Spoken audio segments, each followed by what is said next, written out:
Well, joining us now straight from Philadelphia in Pennsylvania, where all the action was happening, is NDTV's Sarah Jacob, who's been covering this story from the beginning. Sarah, just tell us now, I mean, where does this race go from here? What does Hillary Clinton really need to do in order to get this nomination?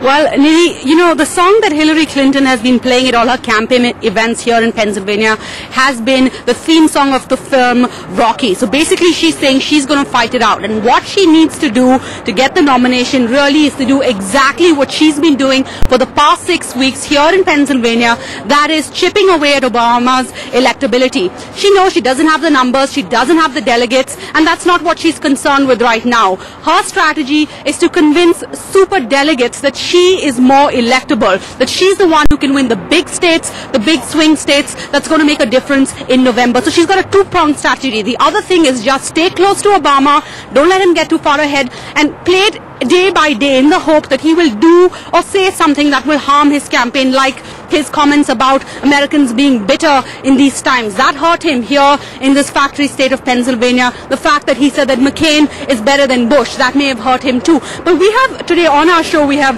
the president of NOW NYC, that's a national organization for women, Marsha Pappas, and full disclosure, NOW has endorsed Hillary, but she joins us. Marsha, congratulations. Hillary had a great speech yesterday, possibly her finest. For the first time, she addressed those people who've been asking her to quit this race. She doesn't have the numbers, she doesn't have the delegates. Why shouldn't she just quit?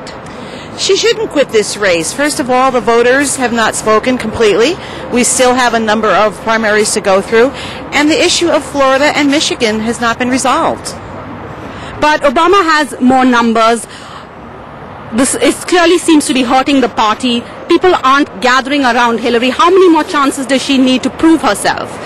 I don't think it's hurting the party at all. I think the party is going to come together in the end, but our issue is not about the party. The party has to deal with those things themselves. Those issues have to be dealt with. The issue here is who's the most electable in November. We think Hillary Clinton is the most electable. We think she speaks to the citizens of this country, and we think she's going to represent them in a way that they really want a president to represent them. Well, one of the reasons of her big win yesterday were the women vote. 60% or so of them voted for women. How crucial is the women vote as a bloc in a national election? She claims she's more electable. What does women have to do with that? Well, I think women are coming out in droves for Hillary because they understand what it takes to be a good president. We make up 52% of the population. We need representation. We need someone who looks at the world through our eyes. And I think women are understanding that now. They know that she has the message that resonates with women. She cares about women and children. And they're willing to go to the very end with her. They're not going to quit unless she quits. Doesn't Obama do the same for women? I don't think he speaks to women's issues. We haven't heard him talk at all about early childhood education. We haven't really heard him talk about reproductive rights. We haven't heard him talk about all the civil rights that affect women, ending violence against women. Hillary Clinton has worked on these issues since she was a very young attorney.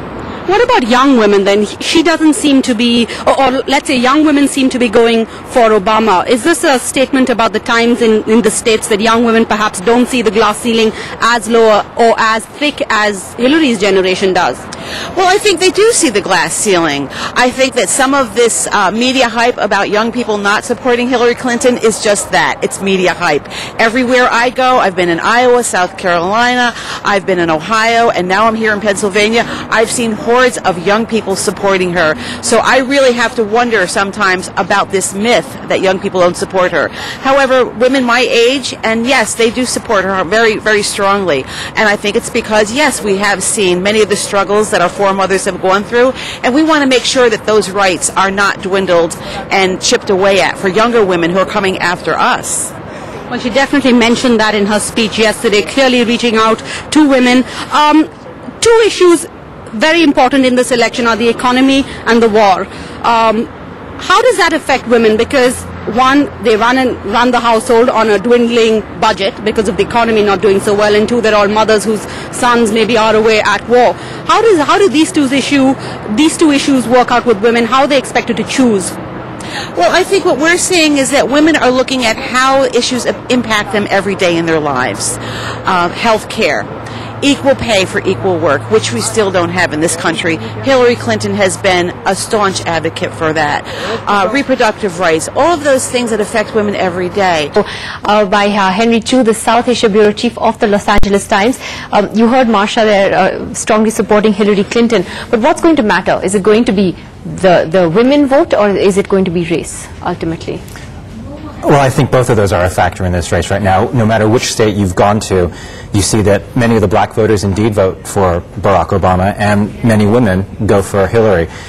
So both those blocks, I think, are in play and are firmly behind the candidates that they support.